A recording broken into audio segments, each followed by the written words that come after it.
Hello and welcome everybody to Everest Coaching Institute. Today we will discuss Class 6 Science topic separation of substances. Beta, this is my third video of this chapter.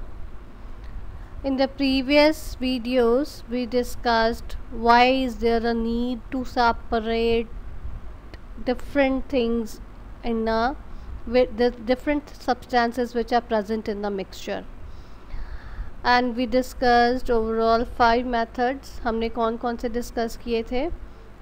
First video में हमने discuss किया था hand picking, threshing and winnowing.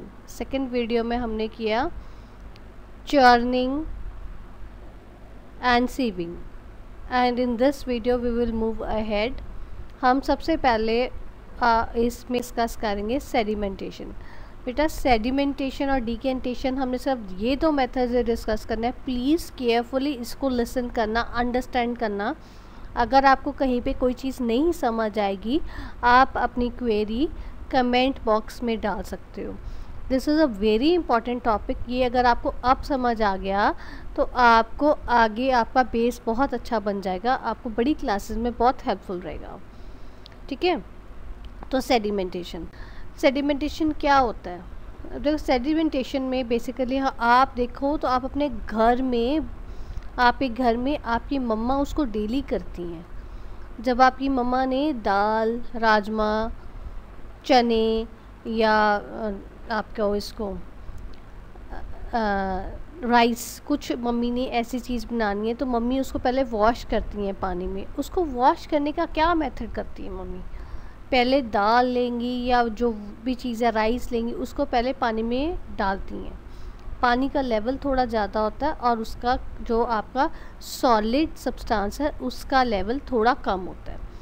उसको वो अच्छे से mix करती हैं. तो अगर आप लोग देखो कभी केयरफुली आपने उसमें ऑब्ज़र्व किया हो तो जितने भी उसमें डस्ट पार्टिकल्स और लाइट जो इतने पार्टिकल्स होंगे वो सारे ऊपर आ जाते हैं, फ्लोट करने लग जाते हैं. और जो आपके सीरियल्स होंगे, दालें होंगी या आपकी राइस होगी, वो नीचे बैठ जाएगी.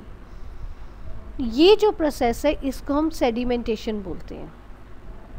ठीक है, जैसे when water is added to the mixture, heavier components in the mixture settles down. ये चीज़ मैंने आपको बोला ना, जो आपकी जैसे राइस है, दाल है, कुछ भी है, वो पानी में नीचे बैठ जाएगा और जो लाइटर पार्टिकल्स होंगे वो ऊपर आएंगे, हैवियर नीचे बैठ जाते हैं.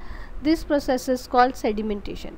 It is used for separating grains from dust and soil.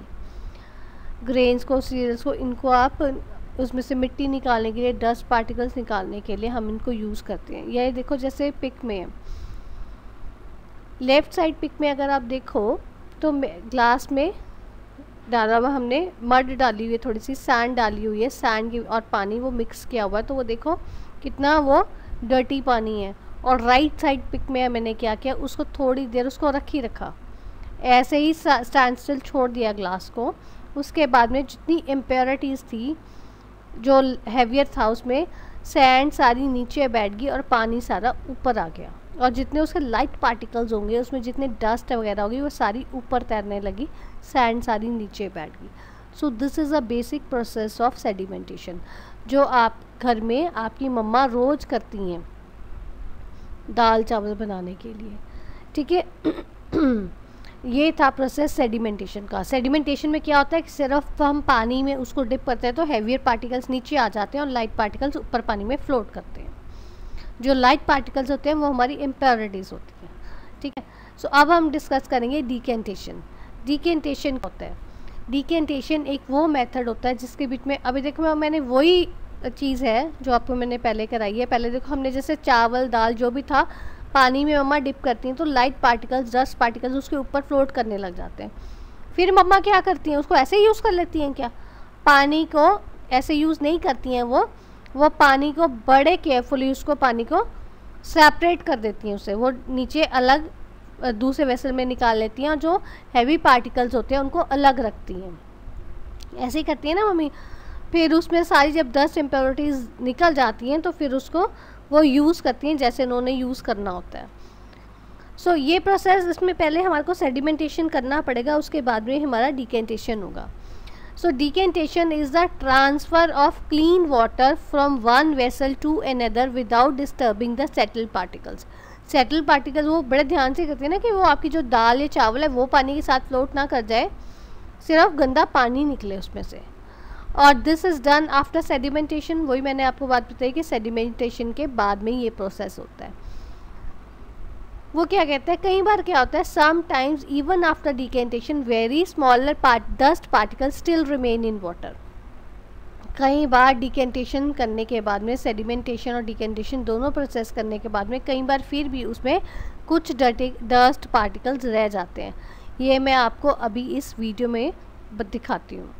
ये देखो, इतना जो ये वीडियो है इसमें देखो, पहले हमने साफ ग्लास लिया और ये हमने पहले पानी रखा हुआ है डिकेंटेशन सेडिमेंटेशन वाला, बड़ा केयरफुली उसको डाला उसमें। अगर आप उसको क्लियरली ऑब्जर्व करो तो इसमें देखो डस्ट पार्टिकल्स आए हैं, पूरा पानी साफ नहीं आया हमारा, डस्ट पार्टिकल्स अभी भी है ना इसमें। अगर आप क्लियरली इसको देखोगे तो ये जो डस्ट पार्टिकल्स हैं इनको रिमूव करने के लिए हमें नेक्स्ट मेथड, एक और मेथड यूज़ करना पड़ेगा, फिल्ट्रेशन। ठीक है, अभी ये सिर्फ मैंने आपको सेडिमेंटेशन और डिकेंटेशन का बताया कि सेडिमेंटेशन क्या होता है, जिसमें आप पानी में डिप करते हो, हैवी पार्टिकल्स नीचे बैठ जाते हैं और जो लाइट पार्टिकल्स होते हैं वो फ्लोट करते हैं उसके ऊपर। और दूसरा मेथड है डिकेंटेशन। डिकेंटेशन में सेडिमेंटेशन के बाद में वो जो पानी है वो हमने बड़े आराम से उसको दूसरे वेसल में ट्रांसफ़र किया। ये जैसे इसी भी मैंने एक ग्लास में से निकाल के दूसरे ग्लास में ट्रांसफ़र किया। एक में सेडिमेंटेशन की थी और दूसरे में हमने डिकेंटेशन करके पानी ट्रांसफ़र किया।